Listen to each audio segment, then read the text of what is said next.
नंदुरबार शहरातील करण चौपली जवळ भरधाव ट्रकने एका दुचाकीला जोरात धडक दिली। यात दुचाकीस्वार युवकाचा जागीच मृत्यू झाला असून अपघात घडताच ट्रक चालक फरार झाला आहे।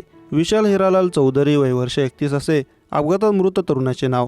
नंदुरबार शहरातील शहादा बायपासला लागून असलेल्या गोकुळधाम सोसायटीतील रहिवासी असलेला विशाल हा दुपारी 2च्या सुमारास करण चौपलीकडे दुचाकीने जात होता।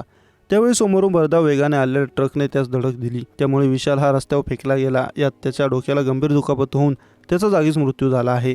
दरम्यान दुपारची वेळ असल्याने परिसरात शुकशुकाट होता। काही वेळाने तिथून जाणाऱ्या काही जणांना अपघात झाल्याचे लक्षात आले। त्यात एकाने युवकाला ओळखले। त्यांनी पोलीस व अपघातग्रस्ताच्या कुटुंबियांना माहिती दिली। पोलीस युवकाचे मित्र व कुटुंबियांची घटनास्थळी गर्दी झाली होती। संबंधित युवक फोटोग्राफी व व्हिडिओ शूटिंगचा व्यवसाय करत होता।